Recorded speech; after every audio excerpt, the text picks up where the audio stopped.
하나님의 말씀 요한복음 21장 12절로 14절을 보겠습니다. 요한복음 21장 12절로 14절입니다. 예수께서 이르시되 와서 조반을 먹으라 하시니 제자들이 주님이신 줄 아는 고로 당신이 누구냐 감히 묻는 자가 없더라. 예수께서 가셔서 떡을 가져다가 그들에게 주시고 생선도 그와 같이 하시니라. 이것은 예수께서 죽은 자 가운데서 살아나신 후에 세 번째로 제자들에게 나타나신 것이라. 아멘. 프랑스어 오마주는 존경과 존중을 뜻합니다.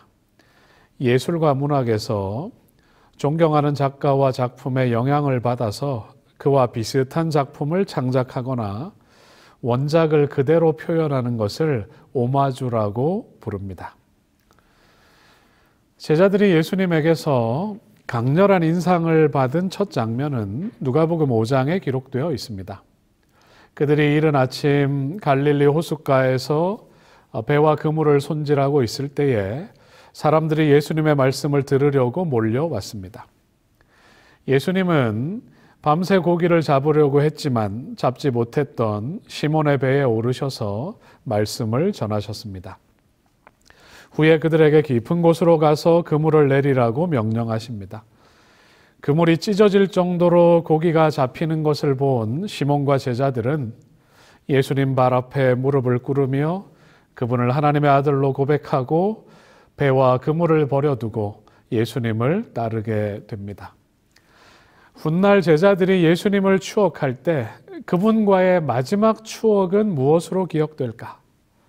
갈릴리 해변에서의 아침 식사로 기억될 것입니다. 부활하신 예수님의 명령에 따라 갈릴리로 온 제자들이 밤새 고기를 잡으려 했지만 잡지 못했을 때 예수님은 다시 한번 많은 고기를 잡게 해주셨고 그들을 위해 조반을 준비하셨습니다. 예수님과의 첫 번째 만남이 그들이 예수님을 따르는 사람이 되게 했다면 갈릴리에서의 이 두 번째 만남은 그들로 예수님의 참 제자가 되게 했습니다. 오늘 우리는 동이 터오는 갈릴리 해변으로 가서 우리를 진심으로 사랑하시고 우리도 그분을 진심으로 사랑하길 바라시는 예수님을 만나려고 합니다. 오늘은 요한복음 21장을 본문으로 해서 내가 나를 사랑하느냐, 내가 나를 사랑하느냐, 이 가슴 떨리는 제목으로 우리에게 말씀하시는 하나님의 음성을 듣겠습니다. 요한복음 21장에는 예수님께서 제자들 앞에 세 번째 나타나신 장면을 기록하고 있는데요. 이 장면은 복음서에서 가장 아름답고 감동적인 부분 중에 하나입니다. 제자들은 예수님의 명령대로 갈릴리로 돌아왔습니다. 여러분, 갈릴리에 오면 누가 생각날까요? 이곳은 예수님을 생각나게 하는 곳입니다. 그분께서 말씀을 가르치셨고 기적들을 행하셨고 바다 위로 걸어오셨고 바람과 바다를 잠잠케 하셨고 이 호수가 내려다 보이는 언덕에서 보리떡과 물고기로 수많은 사람들을 먹이셨습니다. 그리고 멀지 않은 곳에 예수님께서 많은 사역을 하셨던 가브나움이라는 동네가 있습니다. 제자들은 이 광경들을 보면서 그들의 마음속에 예수님의 말씀과 그분께서 행하셨던 일들로 다시 가득 차게 된 것입니다. 해가 저물고 있을 때 베드로의 눈에 배가 보였어요. 그의 옆에는 디두모라 하는 도마, 가나 사람 나다나엘, 세베대의 아들들인 야고보와 요한, 그리고 다른 제자들도 함께 있었습니다. 아직도 배와 고기잡이에 대한 애착을 버리지 못했던 베드로가 그들에게 바다에 나가서 그물을 던지자고 제의합니다. 그들 모두는 곧 이 계획에 가담합니다. 그들은 음식과 의복이 필요했는데 하루 저녁만 고기를 잡으면 그러한 필요를 채울 수 있다고 생각한 것입니다. 그리하여 그들은 배를 타고 나아가게 되었습니다. 여러분, 맑은 갈릴리 호수는 여전했어요. 해가 지고 밤이 되면 많은 물고기를 잡을 수 있을 것이라는 기대를 합니다. 하지만 그날 밤 아무것도 잡지 못했습니다. 밤새 헛고생하면서 제자 중 누군가는 예수님이 계셨다면 그물이 찢어지도록 고기를 잡을 수 있게 도와주셨을 텐데, 우리가 예수님을 처음 만났을 때 예수님이 그렇게 해주셨는데 그 추억을 이야기했을 것입니다. 4절을 보시면, 요한복음 21장 4절을 보시면, 날이 새어갈 때에 예수께서 바닷가에 서셨으나 제자들이 예수이신 줄 알지 못하는지라.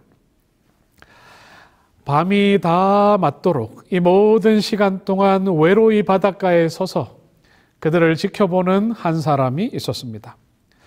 하지만 제자들은 그분의 존재, 그들에게 향한 그분의 시선을 알아채지 못하고 있었어요. 그들에게 한 음성이 들립니다. 얘들아, 너희에게 고기가 있느냐? 고기 못 잡았지?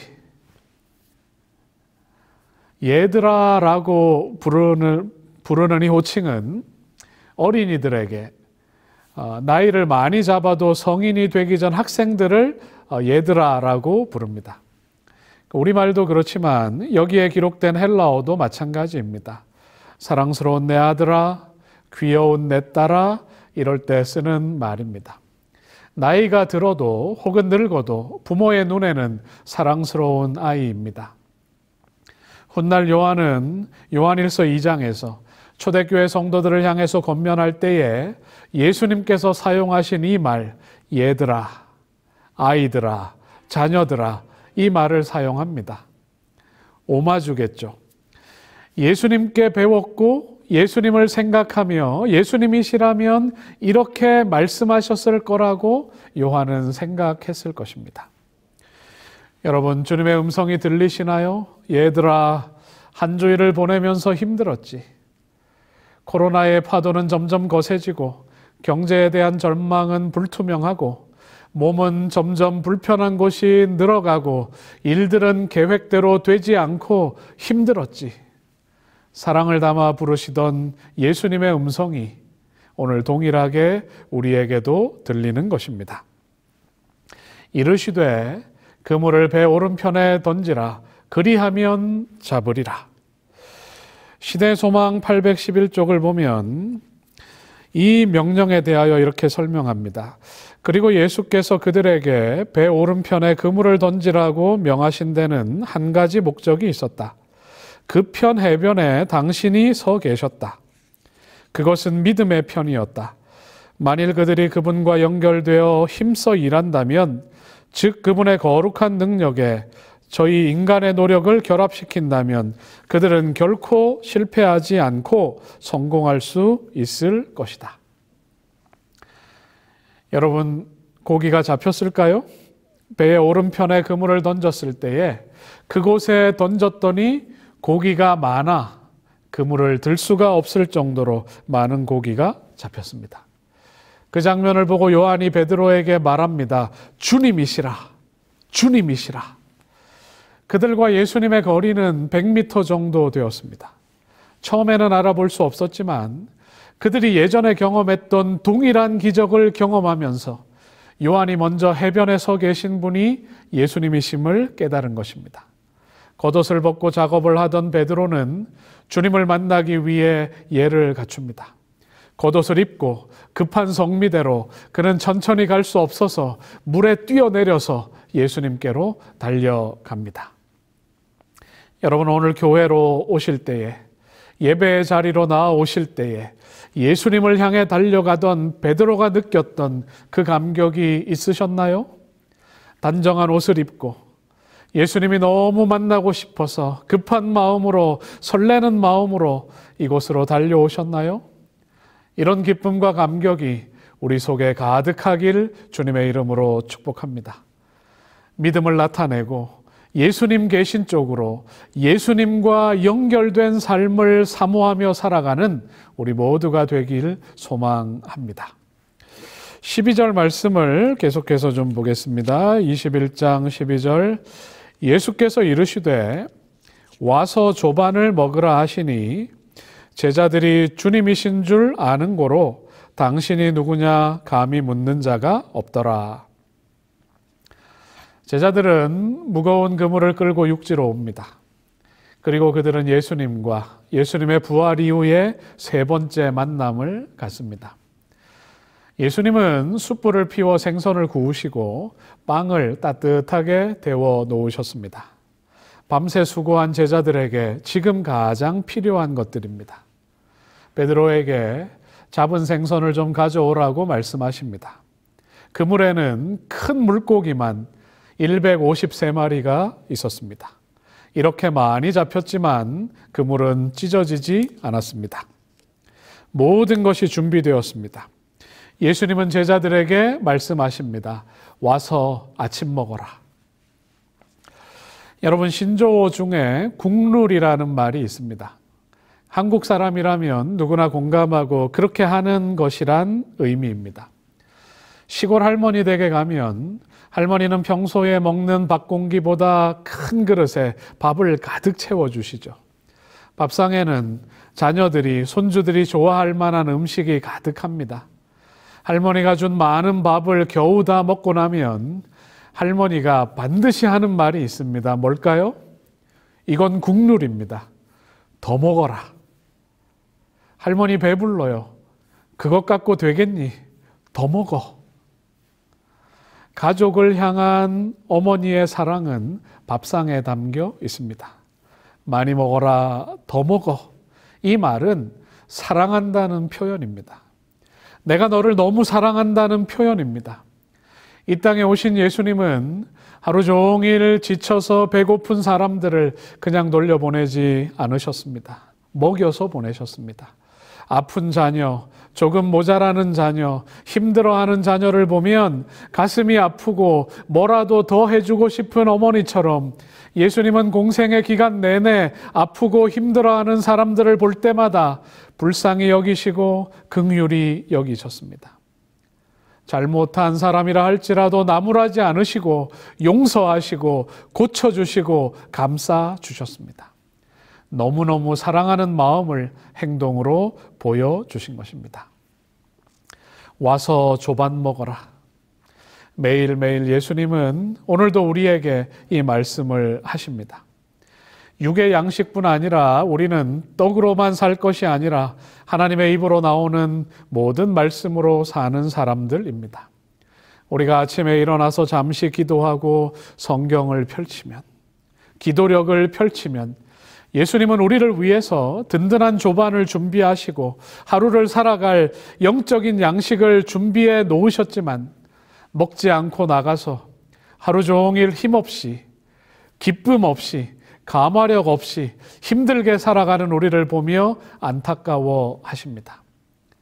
밥 먹자고 말씀하시고 김이 오르는 따끈한 빵을 가져다 주시고 잘 익은 생선을 하나하나 나눠주시며 그들을 향한 사랑을 표현하시는 모습을 요한은 물끄러미 바라보았고 그 장면을 놓치지 않고 이 복음서에 기록하고 있는 것입니다.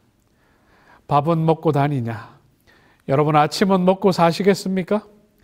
예수님께서 나를 위해 준비해 놓으신 영적인 식사, 따끈한 말씀으로 우리의 마음을 채우고 하루하루 힘있게 살아가는, 나를 향해 보내시는 예수님의 사랑을 거절하지 않고 그것을 받고 누리며 사는 하나님의 자녀들이 되시기를 주님의 이름으로 축복합니다.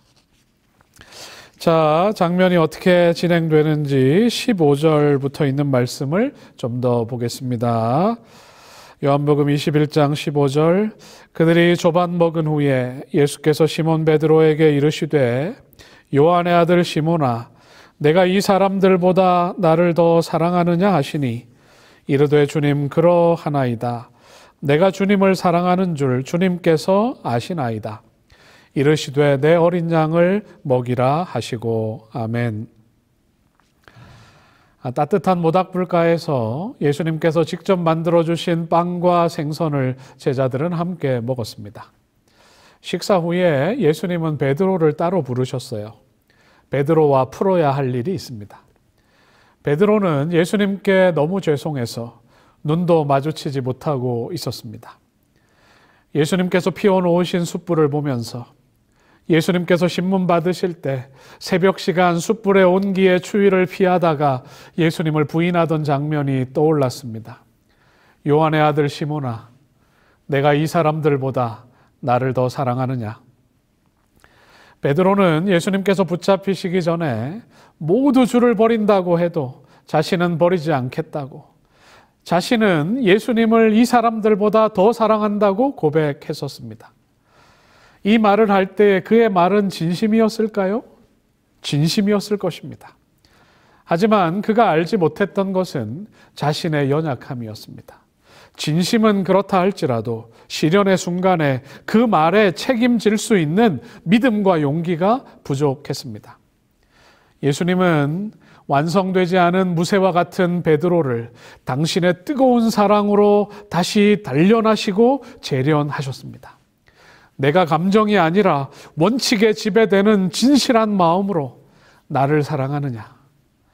베드로는 자신의 연약함을 깨달았습니다. 이제는 거만하지도 않았고 큰 소리를 내지도 않았습니다.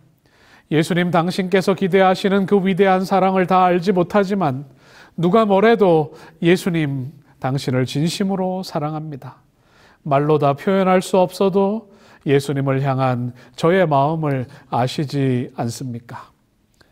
베드로와 예수님과의 대화를 쉬운 성경으로 제가 좀 읽어드리겠습니다. 베드로가 대답했습니다. 예, 주님, 제가 주님을 사랑하는 것을 주님께서 아십니다. 예수님께서 말씀하셨습니다. 내 양을 먹여라. 다시 예수님께서 베드로에게 말씀하셨습니다. 요한의 아들 시몬아, 내가 나를 사랑하느냐? 예, 주님, 제가 주님을 사랑하는 줄을 주님께서 아십니다. 내 양을 돌보거라. 세 번째로 예수님께서 베드로에게 말씀하셨습니다. 요한의 아들 시몬아, 내가 나를 사랑하느냐? 예수님께서 자기를 세 번씩이나 내가 나를 사랑하느냐고 물으셨기 때문에 베드로는 거의 울상이 되었습니다. 주님께서는 모든 것을 아십니다. 제가 주님을 사랑하는 것도 주님께서는 알고 계십니다. 예수님께서 베드로에게 말씀하셨습니다. 내 양을 먹여라. 여러분, 세 번이나 물어보는 것이 혹독해 보일지 모르지만 예수님은 베드로에게 세 번 예수님을 사랑한다는 고백을 하게 한 것입니다. 이것은 그가 예수님을 세 번 부인한 것과 관련이 있습니다. 그가 세 번 부인했기 때문에 세 번 사랑한다고 고백할 수 있는 기회를 주신 것입니다. 반복된 질문들을 받으면서 주님을 부인한 부끄러운 기억이 그의 마음 가운데 생생하게 떠올랐어요. 틀림없이 그 질문들이 날카로운 화살처럼 그의 상처난 가슴을 파고 들었을 것입니다. 주님께서 모든 것 아시잖아요. 제가 주님을 사랑하는 것도 주님께서는 알고 계시잖아요. 베드로는 그의 생애의 가장 깊은 비밀도 읽고 계시는, 모든 것을 보시는 눈을 가지신 분 앞에 호소하고 있는 것입니다. 이날 베드로는 완전하게 철저하게 회개하였습니다. 그의 가슴이 부드러워지고 예수님과의 관계가 회복되고 주님으로부터 받은 사랑으로 그의 마음이 충만해진 것입니다. 예수님은 이제 베드로에게 당신의 양을 맡기실 수 있으셨습니다. 예수님은 이런 베드로에게, 그리고 제자들에게 초대교회와 성도들을 목양할 것을 명령하셨습니다. 여러분, 나를 향한 예수님의 사랑을 깨달은 사람들의 반응은 예수님께서 사랑하시는 영혼들을 예수님처럼 사랑하는 것입니다. 오늘 예수님은 우리에게 물으십니다. 내가 나를 사랑하느냐? 우리가 뭐라고 대답할까요? 주님, 모든 것을 아시잖아요. 제가 주님 사랑하는 줄 주님이 아십니다. 예수님이 우리에게 어떤 명령을 하실까요? 내 양을 먹이라. 내가 나를 사랑한다면 내 양을 먹이라. 베드로는 초대교회 성도들을 향해 기록한 그의 편지서에서 말합니다. 예수님은 목자장으로 우리에게 다시 오실 것입니다. 우리에게 맡기셨던 우리가 돌보아야 할 영혼들을 찾으러 오시는 것입니다. 사랑에 대한 반응은 나를 사랑하시는 분의 기대를 이루는 것입니다. 나를 향한 사랑을 당신의 삶으로 십자가의 희생으로 보여주신 예수님께서 우리에게 기대하시는 일, 이웃을 사랑하고 복음을 전하고 그들이 믿음 안에서 자라도록 돕는 일에 최선을 다하라. 이 예수님의 명령에 순종하며 충성하는 재림 성도들이 되시길 주님의 이름으로 축복합니다. 베드로는 그 죄를 성실히 회개하였으며 그에게 양떼를 먹이라고 주신 고상한 사명에서 나타난 바와 같이 그는 그리스도에게서 용서함을 받았었다. 그러나 그는 자기 자신을 결코 용서할 수 없었다. 최후의 무서운 장면의 고통에 대한 생각조차도 슬픔과 회개의 괴로움을 감소시킬 수 없었다. 베드로는 마지막 부탁으로서 그를 십자가에 거꾸로 못 박아 줄 것을 사형 집행자들에게 간청하였다. 그 요구는 수락되었다. 위대한 사도 베드로는 이런 방법으로 죽었다. 여러분, 베드로의 순교 장면은 예수님을 향한 아름다운 존경, 존중, 오마주였습니다. 베드로의 순교 장면을 보면서 초대교회 성도들은 누구를 떠올렸을까요? 그들은 베드로의 십자가를 보면서 예수님을 기억했습니다. 그의 삶은, 베드로의 삶은 그가 사랑하고 존경하는 예수님의 모습을 드러내는 삶이었습니다. 우리의 삶이 예수님을 향한 사랑과 존경을 드러내고 우리의 모습을 볼 때마다 사람들은 위대한 구주, 우리를 사랑하시는 예수님, 우리를 다시 데리러 오실 예수님을 생각나게 하는 아름다운 오마주가 되기를 소원하며 오늘 말씀을 줄이겠습니다.